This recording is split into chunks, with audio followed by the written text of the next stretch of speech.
La régression linéaire a un intérêt en soi. On a un nuage de points et on cherche la droite qui approxime le mieux ce nuage de points.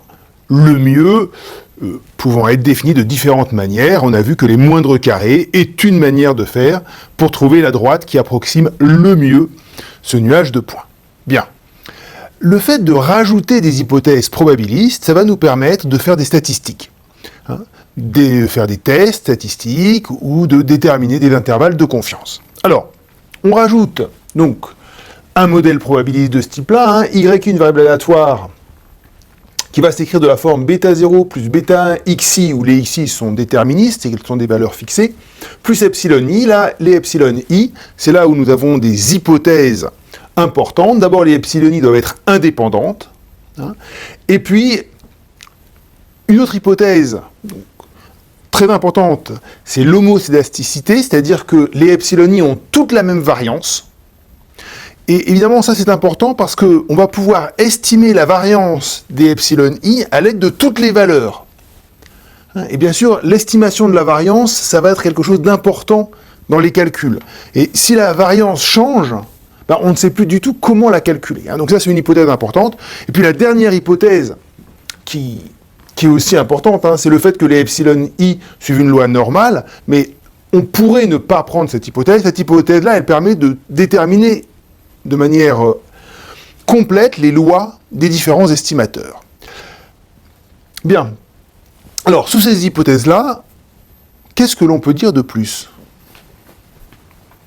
Alors, les estimateurs β1 chapeau et β0 chapeau de β0 et β1 sont donnés par les formules β1 chapeau égale xy bar moins x bar y bar sur sigma x au carré, et β0 chapeau, c'est y bar moins β1 chapeau qu'on vient de calculer fois x bar.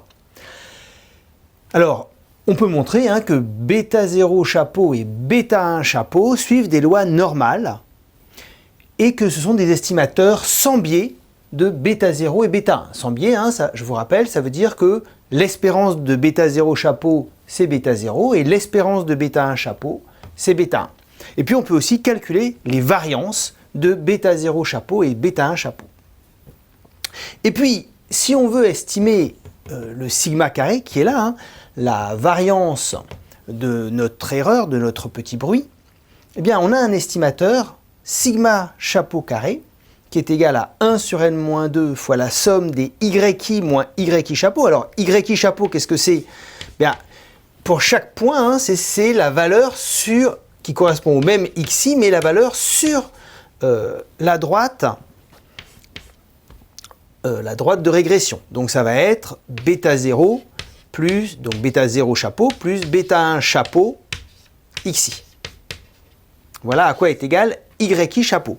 Et puis grand yi, c'est nos variables aléatoires. Alors, pourquoi on a du 1 sur n-2 ? Eh bien, on a du 1 sur n-2, si vous voulez, parce que β0 chapeau et β1 chapeau, ce sont deux estimateurs que l'on a calculés à l'aide des xi, yi, donc à l'aide de nos données. Et donc, c'est pour ça qu'il y a un moins 2, on perd 2 degrés de liberté parce qu'il y a deux grandeurs qui sont calculées à l'aide de nos données.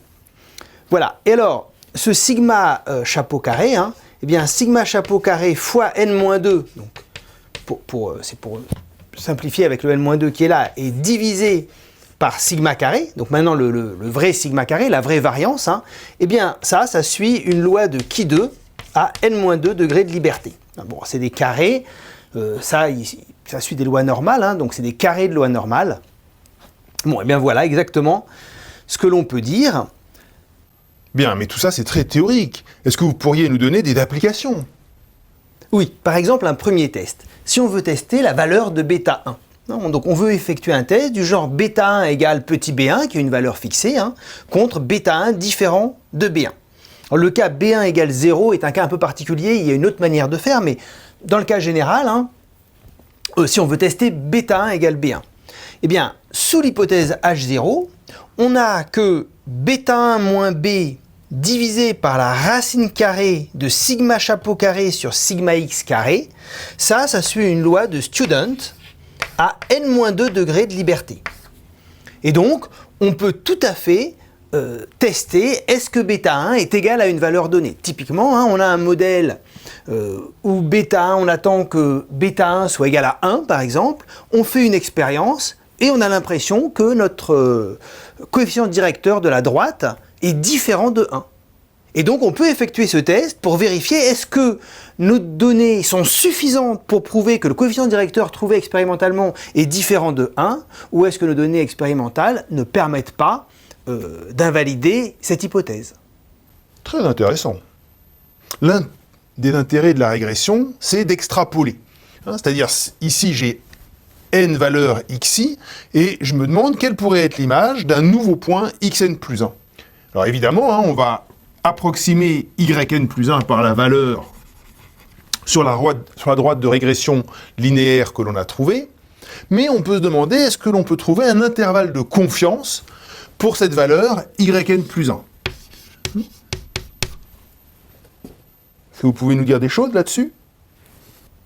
Tout à fait. Sous nos hypothèses, la variable aléatoire qui est définie ici, racine de n fois, alors ici vous avez yn plus 1 chapeau, donc ça c'est l'estimateur qui va être calculé comme ceci, à l'aide de bêta 0 chapeau et bêta 1 chapeau fois xn plus 1, donc c'est la valeur qui est sur notre droite de régression, moins yn plus 1, yn plus 1, eh bien c'est la valeur moyenne que l'on attend pour grand yn plus 1, d'accord? C'est l'espérance de grand yn plus 1, c'est la valeur que l'on cherche à estimer, et donc cette différence divisée par sigma chapeau, donc sigma chapeau c'est la racine carrée de sigma chapeau carré, fois la racine carrée de 1 plus xn plus 1 moins x bar le tout au carré sur sigma x au carré, eh bien cette variable aléatoire là suit une loi de Student à n-2 degrés de liberté. Donc vous voyez que plus xn plus 1 va être proche de x bar, plus cette quantité va être petite. Et donc, plus l'intervalle de confiance va être réduit. Et au contraire, si xn plus 1 est très éloigné de x bar, en particulier si on s'éloigne beaucoup du nuage de points, si on va assez loin, eh bien cette quantité va être très grande et donc on va avoir un intervalle de confiance très important. Et puis évidemment, l'intervalle de confiance, eh bien, il diminue, la taille de l'intervalle de confiance diminue lorsque n grandit, parce que plus n grandit, et plus on a une bonne estimation de sigma. Et donc, comme on a une bonne estimation de sigma, on sait bien estimer l'écart qu'il va avoir entre yn plus 1 et yn plus 1 chapeau. Et donc voilà, on peut tout à fait donner un intervalle de confiance sur un point qu'on ne connaît pas. D'autres grandeurs que l'on étudie souvent lorsque l'on fait de la régression, c'est sum square résidu, sum square explained et sum square total. Donc c'est la somme, pour les résidus, c'est la somme des yi moins yi chapeau au carré. Les résidus, ce sont les écarts qu'il y a entre la droite de régression et chacun des points. Et donc on va calculer les carrés de ces écarts et puis faire la somme de ces carrés. C'est SSR. Ensuite, la somme des carrés expliqués, c'est la somme des y bar moins yi chapeau. Donc c'est la moyenne des yi moins les valeurs de la régression. Et SS total, la somme des carrés totaux, c'est la somme des y moins y bar au carré. Et on montre que cette somme, c'est la somme des deux autres sommes de carrés. Tout à fait. Par exemple, ça nous permet de faire un test ANOVA, c'est-à-dire de tester est-ce que bêta 1 est égal à 0.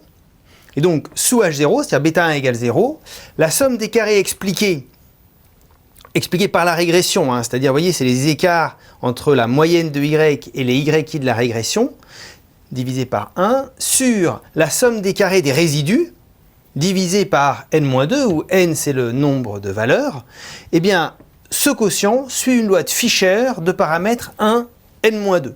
Alors, pourquoi on a quelque chose comme ça? Vous voyez, si jamais bêta 1 est égal à 0, ça veut dire que finalement, yi ne dépend pas de xi. D'accord? Et donc, les y chapeau, on devrait avoir une droite qui est presque horizontale, et donc les y chapeau, ils doivent être relativement proches de y bar par rapport à la somme des résidus. Hein. Pratiquement, ça vient les variations que l'on doit avoir ici, d'accord, sont dues aux résidus. Il n'y a pas de variation qui est due à la pente. Et donc, ça doit être petit, si H0 est vrai, cette quantité doit être petite, et donc ça suit une loi de Fischer. Voici quelques-uns des résultats que l'on a sur la régression, il y en a bien d'autres. Sous ces hypothèses, qui sont contraignantes, on peut dire vraiment un grand nombre de choses sur les résultats de cette régression linéaire, qui est un outil extrêmement important en sciences.